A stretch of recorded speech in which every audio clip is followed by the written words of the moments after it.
This is the visual that is haunting the White House this morning. It is the image that no amount of spin, no amount of rallies, and no amount of Truth Social posts can fix. If you look at the live security feeds from JFK International in New York, LAX in Los Angeles, and O'Hare in Chicago, you will see something that defies the laws of modern economics.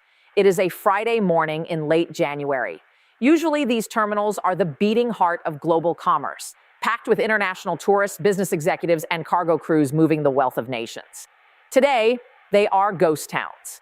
At 6:00 a.m. Eastern Time, a coordinated grassroots movement that started as a meme on TikTok in Europe and exploded across the Asian markets has officially made landfall on American soil.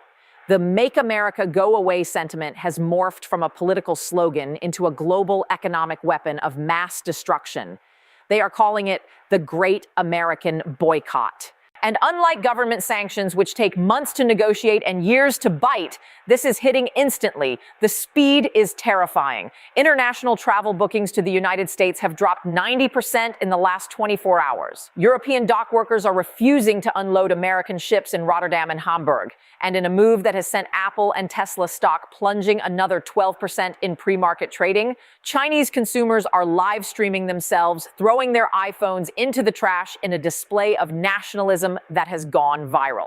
President Donald Trump, already besieged by the ballroom scandal, the nurse shooting fallout, and the Japan bond crash, is reportedly terrified. Sources inside the West Wing say the president understands one thing above all else: the brand.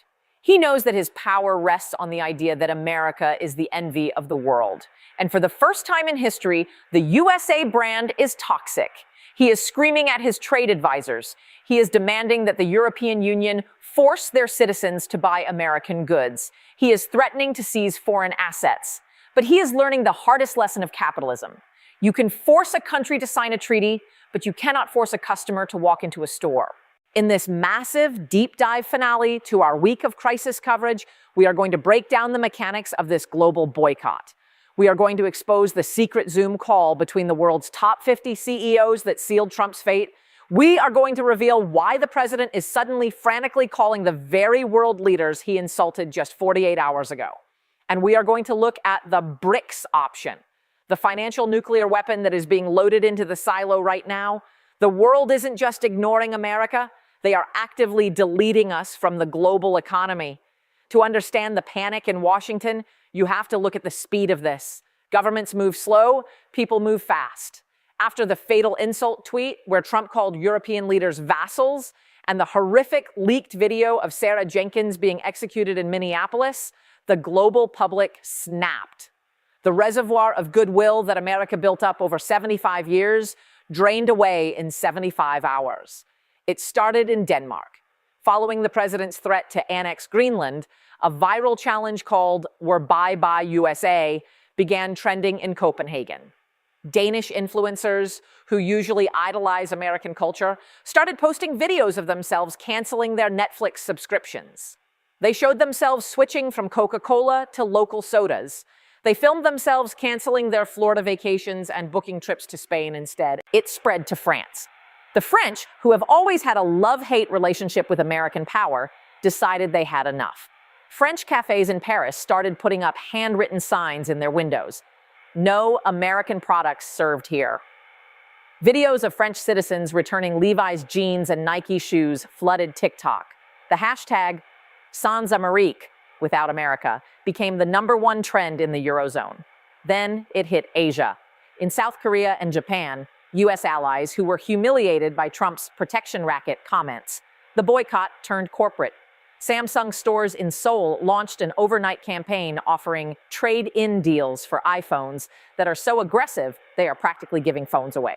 The marketing tagline? Switch to stability, switch to respect. Japanese youth, who drive the trends of Asia, are posting videos burning American flags, not out of religious hatred, but out of cultural disgust. This isn't just about politics, it's about disgust. The video of Sarah Jenkins dying has been viewed 2 billion times globally. To the world, buying an American product right now feels like funding a police state. The cool factor of America, our greatest export worth more than our oil or our weapons, is dead. Wall Street analysts are calling it a reputational black swan. Goldman Sachs just issued an emergency note downgrading the entire U.S. consumer discretionary sector to sell. They estimate that if this boycott lasts 1 month, it will cost the U.S. economy $500 billion. If it lasts 3 months, we are looking at a depression that makes 1929 look like a mild correction. The most dangerous element of this boycott isn't the consumers, it's the labor unions. The International Transport Workers Federation, ITF, which represents 20 million transport workers globally, held an emergency vote yesterday in London. They passed a resolution in solidarity with the American nurses and the victims of state violence in Minneapolis. The result: constructive delays. In Rotterdam, Europe's largest port and the gateway to the German industrial heartland, dock workers are inspecting every single container coming from the United States. Usually, inspections take minutes. They scan the barcode and move it. Now they are opening the boxes. They are counting the items. They are checking for safety. Inspections are taking days. American soybeans, American cars, American machinery are sitting on the wet docks of the Netherlands, rotting and rusting. In Vancouver and Montreal, Canadian longshoremen, already furious about the lumber tariffs, have joined the line. They are refusing to load Canadian goods onto U.S.-bound trains. The Canada blockade we discussed on Sunday has now expanded to the maritime borders. This is choking the U.S. supply chain from the outside in. Walmart and Target are already warning of empty shelves by next week. Factories in the Rust Belt, Trump's political base, are shutting down because they can't get parts from Europe to build their machines, and they can't export their finished goods to Asia. Trump tried to threaten the unions on Truth Social this morning. The lazy European dock workers are playing games. I will ban their ships from U.S. waters. I will seize their cargo. It was an empty threat. If he bans European ships, the U.S. starves. We import 40% of our medical supplies and high-tech components. The unions know this. They have the leverage, and they are using it to squeeze the life out of his presidency. While the streets are boycotting, the boardrooms are conspiring. We have learned from leaks at the Financial Times that a secret video conference took place yesterday afternoon. The participants, the CEOs of the Global 50, Unilever, Nestle, Toyota, Siemens, LVMH, HSBC, and major global banks. The topic of the call was blunt: de-risking America. For decades, these companies viewed the United States as their safe harbor. It was where you put your money when the rest of the world was crazy. Now they view it as a conflict zone. The transcript of the call reportedly features the CEO of a major German automaker saying, "We cannot rely on a market where the president threatens to seize assets, where the bond market is broken, and where the government shoots nurses. We must pivot to Asia and South America immediately." They agreed to a silent withdrawal.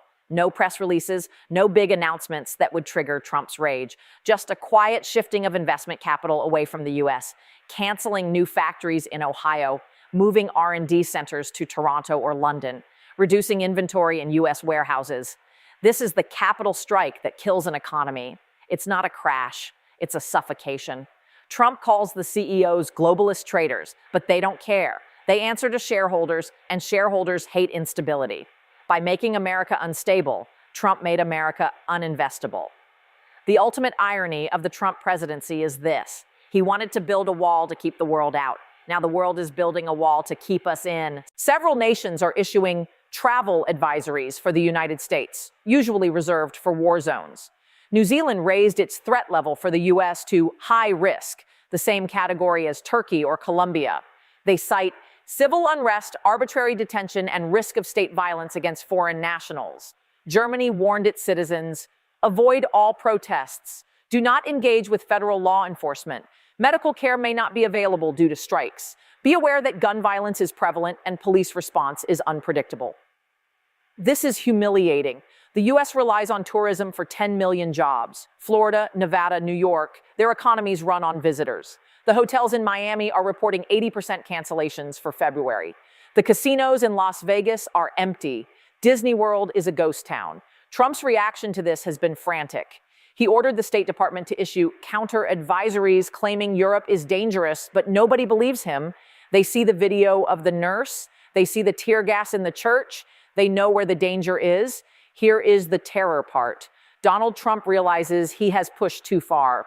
The fatal insult tweet didn't make them submit, it made them leave. Now facing an economic depression, he is trying to fix it. Sources say he spent the morning trying to call Emmanuel Macron and Keir Starmer. He wants to offer a deal. He is reportedly willing to drop the Greenland demands. He is willing to drop the tariffs. He just wants the statement retracted. He wants the ambassadors to come back, but they aren't taking his calls. The Élysée Palace in France issued a statement.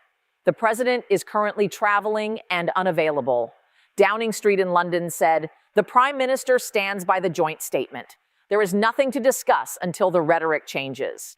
They are ghosting the President of the United States. They know he is desperate. They smell the fear. They are waiting for him to break. This is the gray rock method of dealing with a narcissist. You stop engaging. You stop arguing. You just turn away. And for a man who needs attention like oxygen, this silence is suffocating. The boycott has reached the one sector Trump needs to keep the stock market afloat: big tech. The European Union's threat to use the anti-coercion instrument, ACI, has terrified Silicon Valley. If Europe blocks U.S. data transfers, Facebook, Google, and Microsoft stop working in Europe. That is 30% of their revenue gone overnight. The tech CEOs, Musk, Zuckerberg, Cook, are reportedly in an emergency meeting at the White House right now. But they aren't there to support Trump. They are there to give him an ultimatum. Fix this or we tank the market. Elon Musk, who played a role in the failed Greenland deal, has reportedly turned. He posted a cryptic meme on X this morning, a sinking ship with the caption, "Abandon." If Musk turns on Trump, the crypto bros and the tech right turn too. Trump loses his online army. The tech sector has the power to deplatform the entire administration if they want to. They can tweak the algorithms. They can hide his posts. And with the EU holding a gun to their head, they might just do it. Back on Main Street, the panic is setting in. Americans are watching the news about the dock worker blockade. They are rushing to the stores. Panic buying has started. Toilet paper, medicine, electronics, car parts. The just-in-time supply chain cannot handle this. By Monday, the shelves will be empty. And when Americans can't buy what they want, they blame the president. The Make America Go Away protests are growing because now even the apolitical consumers are angry. They don't care about Greenland. They care that they can't get insulin because it's stuck on a ship in Rotterdam. The boycott has brought the consequences of Trump's foreign policy right into the American living room. There is a final existential threat looming that makes everything else look small. The BRICS nations, Brazil, Russia, India, China, South Africa, are meeting today in an emergency session. They are discussing a coordinated move to dump the US dollar. For years, this was a theory. Today, it is a survival strategy. With the U.S. economy paralyzed by boycotts, the U.S. government unstable, and the rule of law collapsing, asset seizure, the dollar looks risky. If China and Saudi Arabia decide to price oil in yuan or gold, the dollar collapses. Hyperinflation hits the U.S. Your savings become worthless. Your pension evaporates. This is the nuclear option of finance, and Trump knows it. He is watching the dollar index, DXY, drop like a stone. He knows that if the dollar loses reserve status, America becomes Argentina. We lose our superpower status overnight. We can't print our way out of debt if nobody wants the paper. Reports from the residents describe a president who is physically shrinking. He is not eating. He is pacing. He is obsessed with the boycott maps showing red zones across the globe. He keeps asking, "Why do they hate me? I made them rich." He is experiencing a narcissistic collapse. The reality, "Everyone hates me," is clashing with his delusion, "Everyone loves me." When this happens, the behavior becomes erratic and dangerous. Staff are removing sharp objects. They are limiting his access to the nuclear football. We are witnessing the psychological disintegration of the commander-in-chief. There are 9 million Americans living abroad. They are the first victims of the boycott. They are being refused service in restaurants in Paris and Tokyo. They are being evicted by landlords who don't want Americans. They are flooding the U.S. embassies asking for help. But the embassies are paralyzed by the diplomatic freeze. Trump has abandoned his own citizens overseas. Their horror stories are flooding social media, adding fuel to the fire back home. I can't buy food in Berlin because my U.S. credit card is being declined by the merchant. This is the reality of being a pariah. This week has changed everything. We started with a trade war. We ended with a global quarantine of the United States. The Make America Go Away movement succeeded. America has gone away. We are isolated, broke, and angry. The boycott proves that in 2026, you cannot rule by fear, because eventually the world stops being afraid and starts being organized. The consumers of the world have fired Donald Trump. Now we wait to see if the American voters will do the same. Subscribe. This is the end of our special coverage week. But the story isn't over. Monday is coming, and the markets open at 9:30 a.m. God help us all. Let's look at why Trump can't sue his way out of this. Usually, the WTO, World Trade Organization, prevents countries from banning goods. But this isn't a government ban. It's a consumer boycott. The WTO cannot force a French teenager to buy Nikes. The WTO cannot force a Dutch dock worker to work faster. This is asymmetric economic warfare. It bypasses all the treaties. It exploits the freedom of the market to destroy the market. Trump's lawyers are looking for a loophole, but there isn't one. You cannot sue the zeitgeist. Marketing experts are calling this the Bud Light moment for the entire country. Once a brand becomes toxic, it takes decades to recover. Made in USA used to mean quality and freedom. Now, thanks to the leaked videos and the tweets, it means chaos and violence. Foreign companies are actively removing US flags from their packaging to avoid the boycott. This destroys our exports for a generation. Even if Trump leaves tomorrow, the stain remains. We have to rebuild our reputation from zero. The soft power deficit is now larger than the budget deficit. California and New York are opening their own diplomatic channels. Governor Newsom, or successor, is talking to the EU directly. Don't boycott California wine. We hate him too. We are seeing the fragmentation of the U.S. foreign policy. States are cutting their own deals to survive the boycott. This is the beginning of the end of the federal union. If the feds can't protect trade, the states will do it themselves. The massive boycott is the invisible army that Trump cannot bomb and cannot arrest. It is the power of the purse, and the purse is closed. Stay safe, stay liquid, and prepare for a very different world.